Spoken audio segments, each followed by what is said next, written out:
Somebody's got to tell the truth, guys. Someone's got to tell the truth about the Buffalo Bills. And I've been saying this shit for weeks, months, maybe sometimes even years. Guys, we're stuck. Guys, we have to face reality.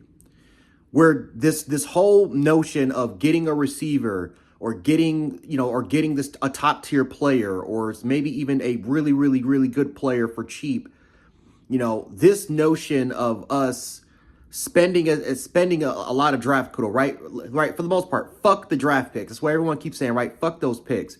Go for it now. Win the Super Bowl. Guys, that shit's not happening. It's not happening. Not with this regime. And it's not because of McDermott or Brandon Beane for them not to be willing to do it. Because trust me, from what I've heard from sources outside of Bills fans, that have, sources that have came from other fan bases that have told fan bases that have said the exact same thing. The Bills have tried to get Trey Hendrickson. The Bills have tried to get Chris Olave. The Bills have tried to get, the Bills were one of the teams that called about Garrett Wilson. They tried to get certain amount of players from the offseason all the way to what we saw during the deadline, and it simply just has not worked out.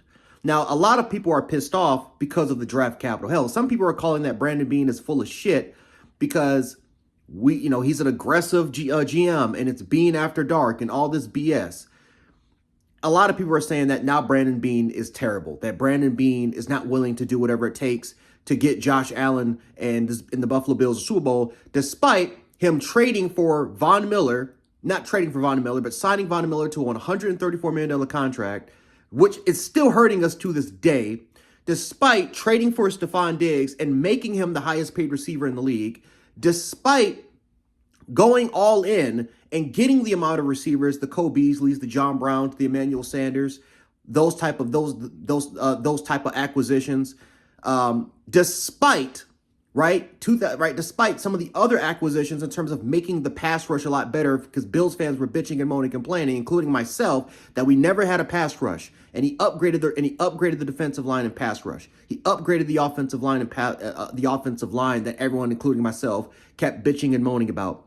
We're not going to talk about the things that he has done to get us to the point where we are right now. We're going to discard that, and we're going to crush Brandon Beane simply because he couldn't get the job done. Now, listen, I'm one of those guys that said we need a Michael Hoyt replacement because I don't really believe in Javon Solomon. I was on record by stating I think we need more depth in the secondary because we are an injury away from going right back to Tre'Davious White. So yes, there are players that I definitely wanted. I'm not going to sit up here and say that I didn't want any of these acquisitions. Hell, I wouldn't mind a receiver. I know everyone else is on receiver. I'm looking at this from a more realistic standpoint. I think the Bills probably would be more focused on depth. But hey, Brandon Beane called about some receivers. I know a lot of people are saying it's the irony. It's the irony of him criticizing WGR for not getting receivers and all this type of shit, and now look at him trying to go after receivers. Yeah, no shit. Why? Because Keon Coleman has not really done that much for this team. And he just hasn't, besides blocking. From a receiving standpoint, I'm going to be honest with you, has not lived up to expectations. Are there times where Josh could deliver the ball to Keon Coleman when he was open? Yes. But he hasn't lived up to expectations. He just has not. But let's be honest, going into the season, if you're a general manager, if you invested a second round, if you invested damn near your first round pick, I know it's a 33rd pick, whatever, but it's damn near, it's almost a first round pick, into Keon Coleman. You got Josh Palmer, who's a man beater, because last year you traded a third round pick to try to get a man beater in and Amari Cooper. Didn't really end up working out for you, so you decided to get a much younger, faster, more experienced version in Josh Palmer, right? Then you have Kincaid, then you have Dawson Knox. You invested in Jackson Hall so you can start running a lot more 12, 13 personnel, a lot more kind of 21, 22 personnel sets, because we are a run-heavy focused football team that utilizes play action and focuses a lot more on the tight ends, and you can stretch the field vertically. You got Curtis Samuel when you invested in about a couple years ago, and he can't stay healthy. Like, when you invested $71 million in the weapons that you have, yeah, as a general manager, I would be pissed off. I would be pissed off that fans are saying that, are calling me out, and radio stations are calling me out for not investing in receiver when, bro, I've invested $71+ million in these receivers. You can criticize the decision, but don't criticize my effort for getting these receivers. It's not my fault that Curtis Samuel can't stay healthy. It's not my fault that Joshua Palmer got hurt in a Falcons game that he had 60 freaking yards in the first quarter. It's not my fault that Keon Coleman, a pick that I invested in that I felt really good about, that Josh Allen himself signed off of. That's the receiver not that he wanted. Not Ricky Pearsall, not Lat McConkey, not Xavier Worthy. He wanted Keon Coleman. Why don't we ever criticize Josh? But then we'll sit up here and say, oh, well, Josh Allen's not the scout. No, but that quarterback is throwing that dude the football. So having the insight of a quarterback who's going to be throwing the football, who's going to be building chemistry with the receiver that you choose, that's very important in terms of the decision that you make before you actually turn in the card and make the damn pick for the fucking receiver. Because if Josh Allen doesn't feel comfortable with McConkey, if Josh Allen doesn't feel comfortable with Pearsall, if Josh Allen doesn't want to play with those players, you're probably, as a general manager, you're probably not going to draft that player if your quarterback doesn't sign off on that.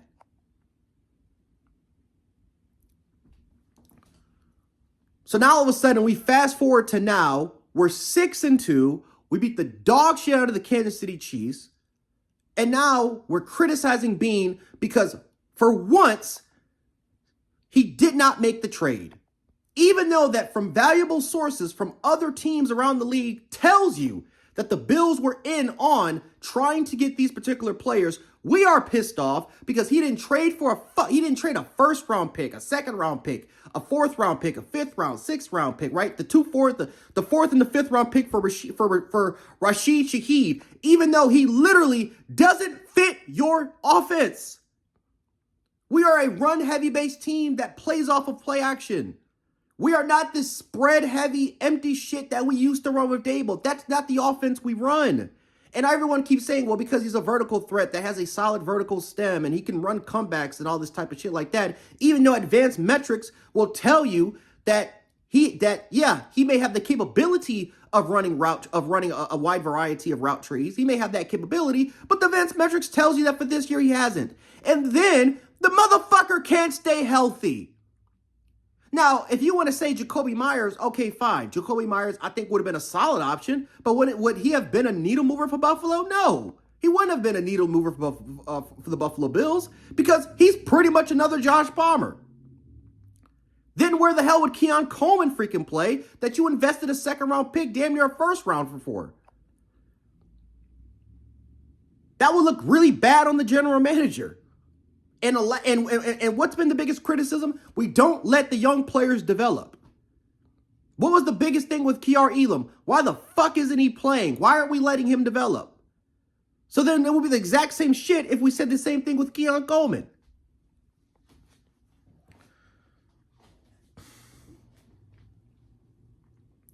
I get it. We want help. I wanted T'Vondre Sweat. I wanted somehow, some way, see if you can get me a maybe not a Michael Hoyt equivalent, but give me an athletic edge rusher or hybrid linebacker that could potentially play that role. I wanted one of those. But it's not like Beane didn't try. It's not like Beane didn't go out and try. Beane didn't go out and call teams up and ask. Because it can't just be Beane just selects that player and just give me that. No, two general managers, they have to play the same game. The GM has to accept the fucking offer. And if they decline it and maybe and ask for more picks, I'm sorry, but let's be honest, we are not a team that has a shit ton of draft capital. And if we want to sit up here and say, fuck the draft picks, oh yeah, you're absolutely right.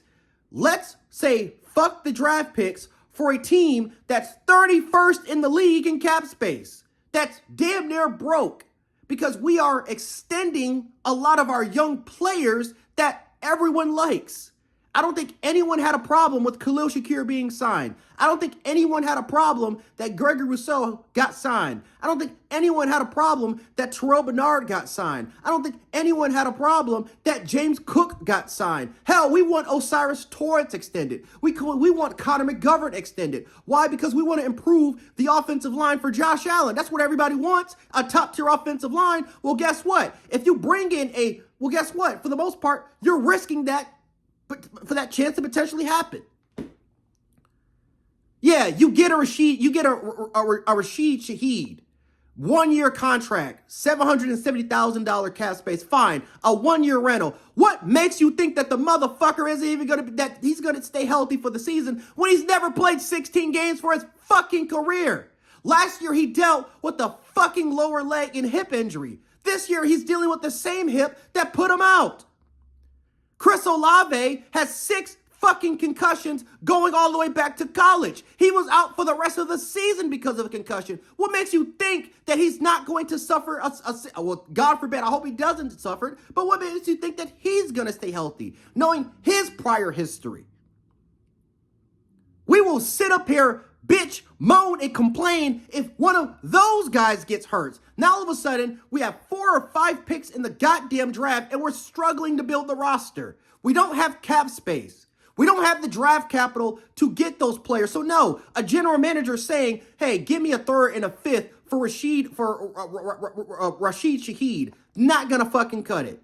The Saints, a 1st-round pick and a 5th-round pick, sorry, not gonna fucking cut it. These teams that Trey Hendrickson, the Bengals wanting a 1st-round pick, multiple picks for Trey Henderson. Sorry, we could have done that shit in the offseason, but if you declined my offer during the offseason, I'm not going to do that for you again in the season. And you know what's funny? No other team has offered Trey Henderson. No other team called up the Cincinnati Bengals and said, yep, you know what? You said a 1st-round pick for Trey? We'll give you a 1st-round pick for Trey. No other team. And don't believe the words of fucking Howie Roseman that sat up here and said, we tried to get Myles Garrett. We tried to get Micah Parsons. So that's how we got Jalen Phillips, because we went all in. Really? When the Bengals tried, really? But you have inside sources working from the media that has for the media or has connections to the goddamn connections to the fucking Bengals, and they sat up there and said the Bengals didn't want to trade with any teams within the conference because they wanted to because they have to compete against those teams, which makes sense. Why the fuck would you trade away your best defensive player to an AFC competitor? If anything, I'm going to trade that to an NFC conference team, and guess what? There wasn't a single NFC team that wanted Trey Henderson for a 1st-round pick. So this Howie Roseman going all in for it bullshit, it's full of shit. Yeah, you got Jalen Phillips, a player that suffered 4 serious knee injuries, who doesn't look like the same player like he did in his 22 season. Yeah, you traded a 3rd-round pick, which, by the way, you had 2 3rd-round picks. But no one wants to talk about that. They just say, oh, you see, Howie Roseman went for it. But they don't talk about how the Eagles had fucking 10 draft picks. They literally are in a position where they can continue to, they're literally in a position set for the next 3 years where they can get 9 additional picks. And we're not even talking about the conditionals.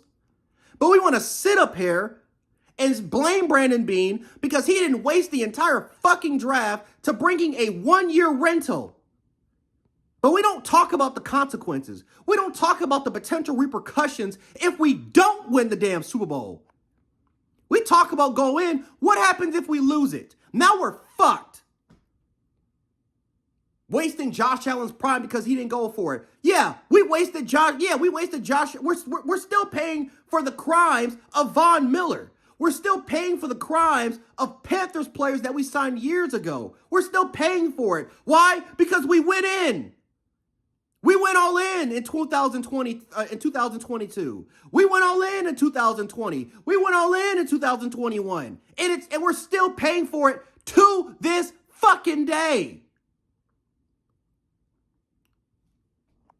Now it's fire Beane, fire McDermott. You got Chiefs fans because they didn't trade for Breece Hall saying fire Veach. It's bullshit. It's complete bullshit. And one last thing before I get off of here. For once, How about we actually, instead of blaming McDermott for 13 seconds, instead of blaming Beane because he didn't make trades or signings, how about we actually blame the players for not executing for once? Because you know what? We can sit up here and say that we wasted 9 years of Josh's prime, but guess what we never fucking do as a franchise? Actually blame the quarterback. Because for 2 years in a fucking row, Josh had the ball last and he failed. Whether if you want to blame Dawkins, whether if you want to blame Diggs, whether if you want to blame Kincaid, we never talk about the fact how he had Diggs underneath, wide the fuck open on a shallow, Kincaid open on the out, and Shakir open in the seam 2 years ago. Or last year when Josh Allen called the wrong fucking protection set against that Steve Spagnuolo blitz, overload blitz with the corner disguising himself off the outside. Josh rolled to the out, and he heaved it up. But guess what? If Josh would have actually recognized the fucking blitz, and we would have called the right protection and slid the players the right way, guess who's open? The same motherfucker you blame for dropping it. Kincaid open on a deep over. But you never blame the quarterback. You never ever blame the fucking quarterback. How about actually blame Josh himself for wasting his own fucking prime? How about we keep that motherfucker accountable for once instead of blaming everyone else? Blame Kincaid, blame Diggs, blame Dawkins, blame the offensive line, blame everyone but Josh. How about Josh is to blame for once?